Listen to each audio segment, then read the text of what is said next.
여러분 안녕하십니까? 10월 26일 토요일 광주 MBC 뉴스투데이입니다. 먼저 오늘의 주요 뉴스입니다. 주말을 맞아 무돌길 축제와 벌교 꼬막 축제 등 광주 전남 지역 곳곳에서 다양한 축제가 펼쳐집니다. 값이 싸면서도 친환경적인 연료인 목재 펠릿 수요가 크게 늘고 있습니다. 작년과는 달리 펠릿 공급난은 없을 전망입니다. 담양 창평중학교가 다양한 문화예술 특기적성 교육과 진로 체험 프로그램 운영 등을 통해 떠나가는 농촌 학교를 돌아오는 학교로 만들고 있습니다. 광주국제교류센터가 광주에 거주하는 외국인과 시민이 함께 어울리는 광주국제교류의 날 행사를 오늘 월드컵 경기장역 광장에서 엽니다.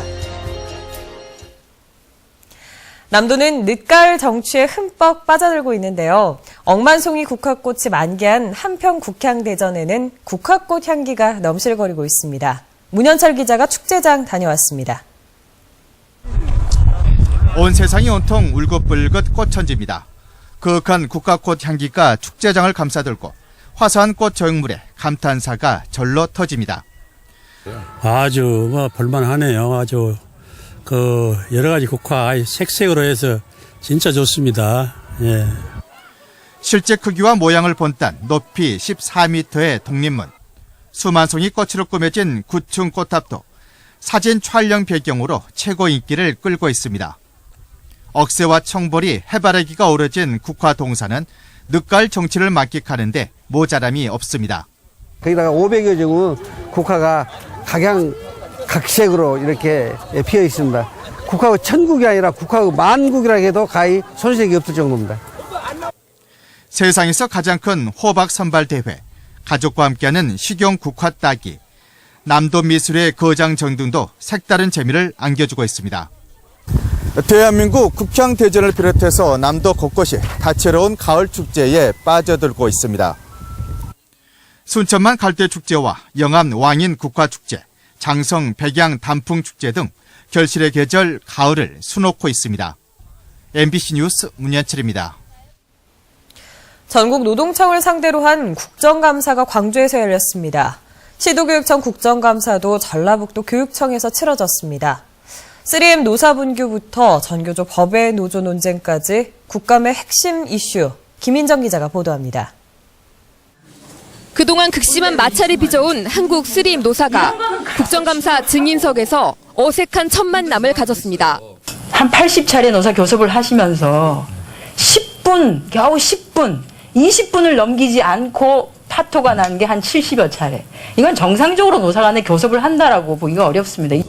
그동안 용역업체 컨택터스를 동원해 노조를 집단 폭행하고 부당 노동행위로 최근 노동청 압수수색까지 당한 3M 사측은 국감을 하루 앞두고서야 눈치 보듯 체불임금을 지급했고 국정감사장에 나와서야 노조를 인정했습니다. 사장님 노동장 인정하시죠? 예, 인정하고 있습니다. 예, 그렇게 하겠습니다.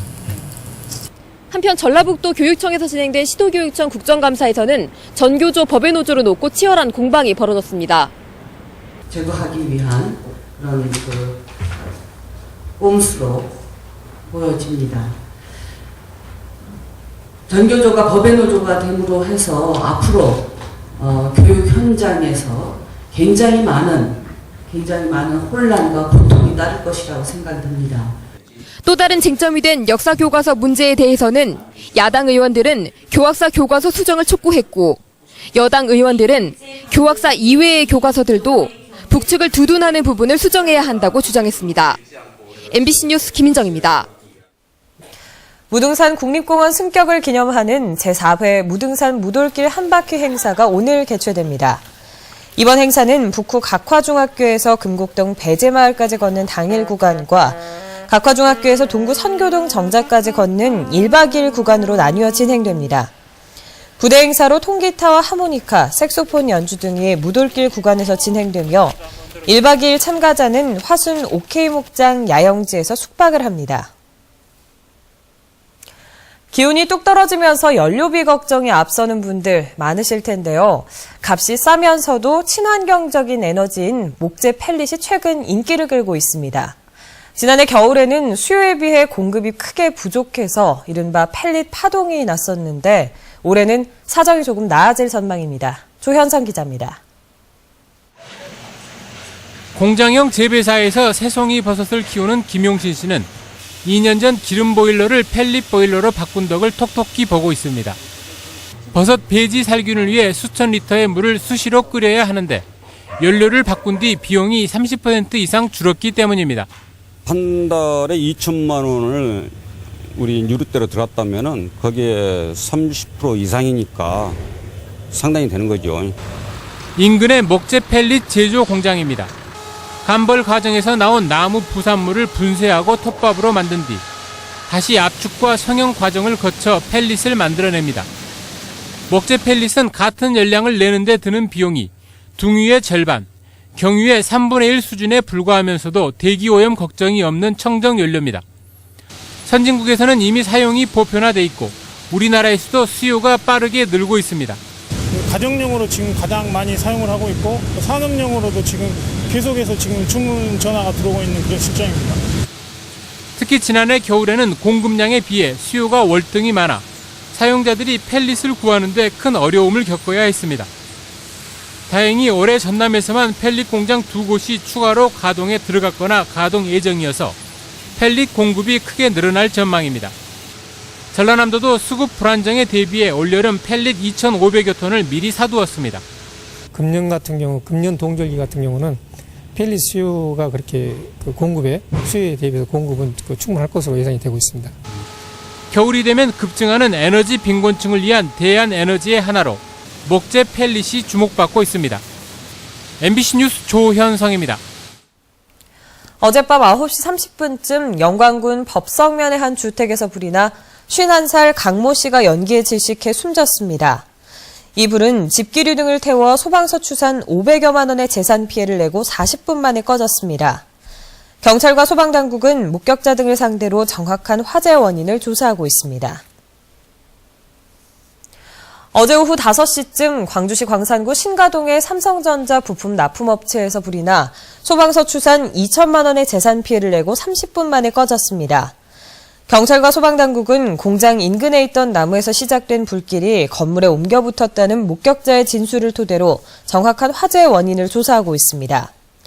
어젯밤 8시쯤에도 광주시 남구 백운동의 한 초등학교 도자기 실습실에서 불이 나 20분 만에 꺼졌습니다. 농촌 지역의 많은 학교들이 학생 수가 줄어들어서 고민이 많은데요. 담양에 있는 한 중학교는 전학 오는 학생들 때문에 오히려 학급 수가 늘고 있습니다. 학생들은 학교 다니는 게 즐겁다고 말하는데요. 박수인 기자가 보도합니다. 슬로시티로 널리 알려진 담양군 창평면. 전교생 113명인 작은 중학교에 특기 적선 교육 시간이 시작됐습니다. 40여 명의 학생들로 구성된 오케스트라는 이 학교만의 특별한 매력입니다. 지난해 11월 교육부 공모 사업으로 창단한 뒤 악기 구입비와 강사료를 지원받아 일주일에 7시간씩 연습에 열중했습니다. 면도 아닌 농촌에서는 흔치 않은 관현악 연주에 학생들은 흠뻑 빠져들었고 그만큼 실력도 빠르게 늘었습니다. 이제는 학교 행사뿐만 아니라 마을이나 군 행사에 단골로 초청돼 재능 기부에 나서고 있습니다. 학교에 와서 이런 활동들을 할 수 있게 되니까 더 많이 오는 것 같아요. 더 즐겁게 올 수 있는 것 같아요. 2011년부터는 정부가 시행하는 전원학교 지원 대상으로 선정돼 다양한 문화예술 특기 적성 교육과 진로 체험 프로그램을 운영하고 있습니다. 지난해부터는 다시 입학생이 늘어나고 광주나 다른 시군에서 전학생이 들어와 학급 수도 2개나 늘었습니다. 여러 가지 경험을 할 수 있고 그리고 선생님들이랑 더 소통할 수 있고 친하게 지낼 수 있어서 더 좋은 것 같아요. 일주일이 멀다고 빈발하던 학교 폭력도 올해는 단 한 건도 일어나지 않았습니다.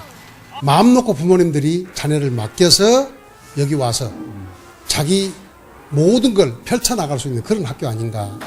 떠나는 학교를 돌아오는 학교로 바꾸는 건 작은 시작을 통해 얼마든지 만들어갈 수 있음을 슬로시티의 작은 학교가 보여주고 있습니다. MBC 뉴스 박수인입니다. 광주국제교류센터가 광주에 거주하는 외국인과 시민이 함께 어울리는 광주국제교류의 날 행사를 오늘 월드컵 경기장역 광장에서 엽니다. 이번 행사는 17개국의 음식과 풍물을 즐길 수 있는 세계 음식 체험 부스, 8개국의 전통놀이에 참여할 수 있는 문화 체험 부스 등이 마련되고 벼룩시장과 외국인 장기자랑 등이 진행됩니다. 국립아시아문화전당 개관에 맞춰 아시아무용단의 창단 공연이 열릴 예정입니다. 문화부 아시아문화중심도시 추진단은 아시아문화전당 내 아시아예술극장의 개관 프로그램으로 오는 2015년 9월 아시아무용단 창단 공연을 열 예정이라고 밝혔습니다. 첫 공연 작품으로는 부여 건국 신화를 바탕으로 창작한 작품이 선정됐고 오는 31일 우리나라와 인도네시아 등 14개 나라의 무용인들이 참여하는 워크숍과 함께 본격적인 공연 준비가 시작됩니다.